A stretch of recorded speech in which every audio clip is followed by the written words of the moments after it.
Hey everybody, Matt from Homeowner Pal. Today I'm going to be installing a GFCI receptacle. I'm going to show you the easiest way to identify line versus load. Make it real simple for you. Please go to homeownerpal.com, create a free account, check out all the cool stuff we have on there for homeowners. We have diagnostics where you can find your issue with plumbing, electrical, and HVAC. If you notice that your issue's not on there, please let us know. You can call the hotline, email, text the hotline, and ask us directly. You'll either get me or Tim, and basically you just find whatever the problem is, and then you find the solution for it and what the most likely cost would be if you were to hire a pro. We also have a free pro search. That's my favorite part of the entire website. Basically, you just type in your zip code anywhere in the nation, and it brings up a list of 33 different trades, and then you just pick which trade you want. It'll bring up the top 5 companies in that trade in your area, and it's all based off of customer reviews. So nobody's paying us to be on there. This is all based solely off of customer reviews. Nobody can ever pay us to be placed on our website. So that's why it's my favorite part, because you're getting quality technicians that have worked their way up through customer reviews. So go to homeownerpal.com, create a free account, and check us out. And if you notice anything that you want to see on there, or anything that you just absolutely hate on there, just let us know. Reach out on the hotline, 423-HOPLINE, 423-467-5463, or go to admin@homeownerpal.com, and you can also text that phone number as well. So yeah, check us out and see what you think, and let us know. Give us some feedback. All right, let's get started. All right, you guys, the tools we're going to be using for this job, we got our strippers, we got our Klein lineman's pliers just in case we need them, our 11-in-1 ratcheting screwdriver, our handy dandy plug tester, our tick tester, our non-contact voltage tester, and then our impact driver. All right, first thing we're going to do is plug our handy little plug tester in here, and then we're going to go find the breaker that turns it off. We're going to turn the breaker off, and then when we come back, these 2 lights should be off. All right, this breaker right here is labeled dining room kitchen GFCI. I don't like the fact that they shared those 2 circuits, but let's assume that's the right breaker and go check. Yep, she's off, so let's get started. All right, we're gonna use our trusty trim screwdriver, and even though this says that it's off, we're still going to check power with our non-contact voltage tester after we take it apart. So let's go ahead and get this off of here.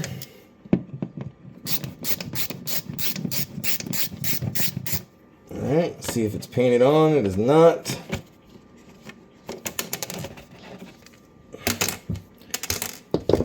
Alright. I'm going to use our impact driver.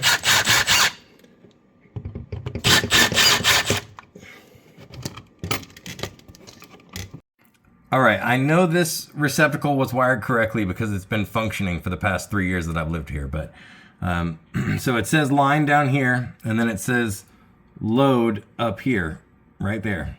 So I know that these 2 wires, this white and this black, are coming directly from the panel, from that breaker that I just turned off, and then this black and this white are going up through the wall over here and carrying over to this receptacle, okay? So that means that my line is my power, my load is what this GFCI receptacle is protecting down the line. So I'm going to show you how to make sure of this, and how in case yours isn't wired correctly, or you don't even have this installed yet and you just have these wires sitting in here, I'm going to show you how to identify the line versus the load right now. So here's what we're going to do. If we look up in this box up here, you have one Romex 12-2 Romex wire. It's the yellow sheathed wire up here. And then to the left of it, we have another 12-2 Romex wire. So what we're going to do is separate those. I'm going to pull the white and the black out of this Romex over one side, and the black and the white for that Romex to the other side. And then we're going to put wire nuts on the ends to make sure that everyone stays safe. Okay, now what we're going to do is go turn the breaker back on. And then I'm going to find out which one of these wires is live. All right, so we've got our wire nuts on. We're making sure no wires are touching other wires. And we're going to go ahead and turn the breaker back on and go check it out. All right, we've got the breaker back on, and we've got our non-contact voltage tester, okay? We just call them a tick tester. It's easier to say. All this material, all these tools and everything you can find on our website and recommended tools and materials. It doesn't cost you any extra. We just get a percentage if you order it off of our website. So you can put it on this hot wire. You always want to put it on your power wire because that's what's connected to your breaker. All right, so this wire up here is ringing out. So it's telling me that this is live, this has power. If I were to touch it, I'd be shocked, right? So that beeping noise and the red light lets you know. So now we know that the wire on our left side, the 12-2 Romex, that's coming out there. So this white wire, this black wire, and the ground attached to this, this is our line side for our GFCI receptacle. So I'm going to push that down to the bottom, and I'm going to push our load side that has no power up to the top. Okay, so on a GFCI, the power comes in from your breaker here, and then it'll feed power when it's properly wired. It'll feed the power down the line to your next receptacle, protecting it. Okay, let's go turn the breaker back off.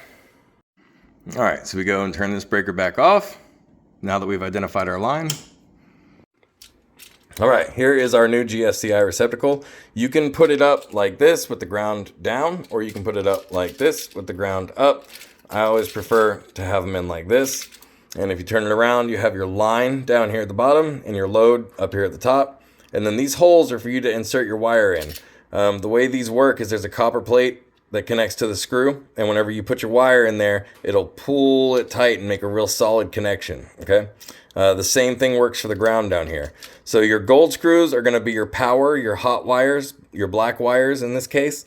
And then your silver screws are gonna be your neutral wires, which are gonna be your white wires in this case.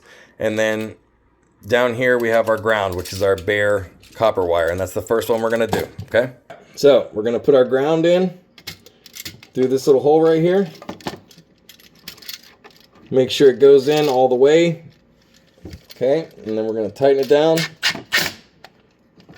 We're using our small square tip that we got out of our 11-in-1, our ratcheting 11-in-1. Okay, so then we're going to pull on it, make sure it's a good tight connection, which it is.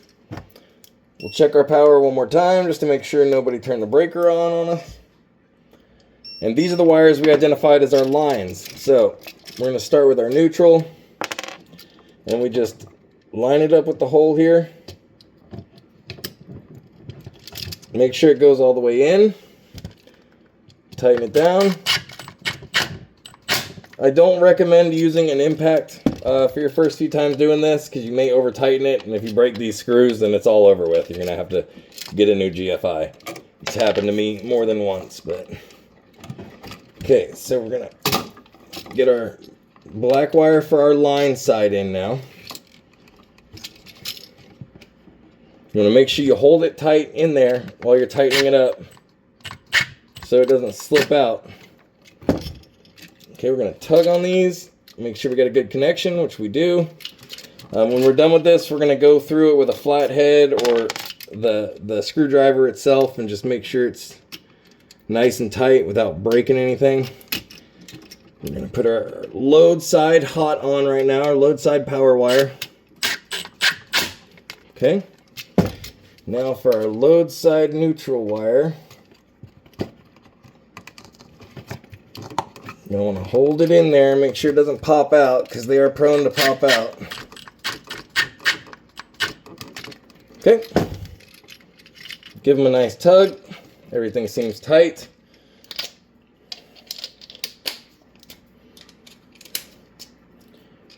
Then we'll go ahead and go over it with a flat head, just to make sure it's a good tight connection.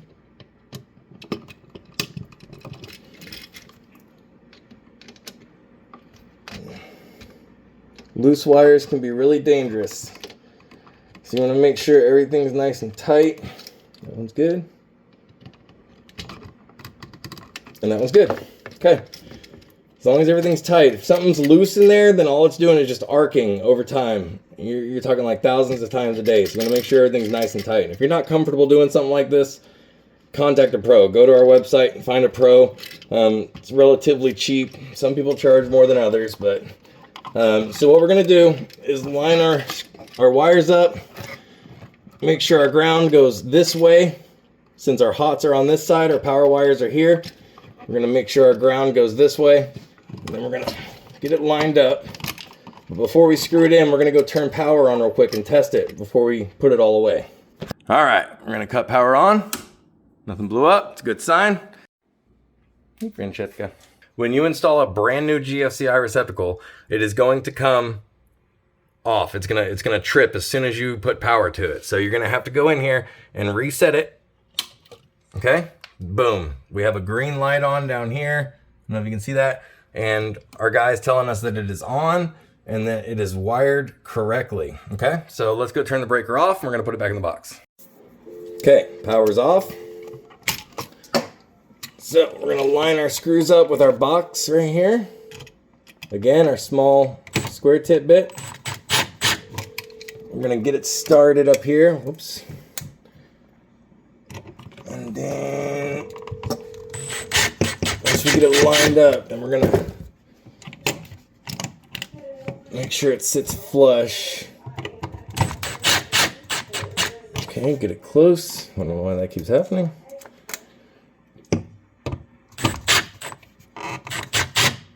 Okay, now it's a little bit crooked, but like we've shown you before, with your trim screwdriver in your ground, make sure it's in your ground with power off, obviously.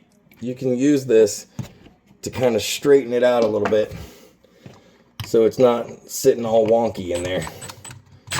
And then you're going to tighten it up to the sheetrock. Straight up and down. You don't want to push it too hard in there. Then we're going to put our plate on. Remember your screws straight up and down. All right, here it is. Level, even, flush with the plate's flush with the sheetrock. Everything looks good. We're going to stick our plug tester in there, okay?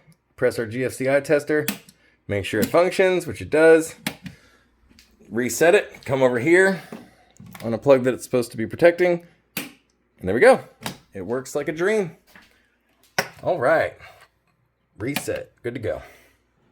All right, I hope that video was helpful. If you guys have any questions, comments, concerns, feel free to reach out to us, like I said earlier, at the hotline, 423-467-5463 or 423-HOPLINE. You can email us at admin@homeownerpal.com. You can also just go to the website, homeownerpal.com, and send some feedback. Go on there, please create an account, check it out. We do have premium features on there, but that's not really our concern. Our concern is trying to help homeowners. So there's a whole lot of really good material on there, completely free. Educational material for plumbing, HVAC, and electrical and how it works throughout your home. It'll teach you a lot of really interesting stuff. The diagnostics and the pro search, all of that's free and it's really beneficial. So please send us some feedback and let us know what you think. And if there's anything that you want to see, changing fixtures, doing anything crazy, anything plumbing or HVAC, let us know and we can arrange it. We can make a video. So let us know. Thank you so much.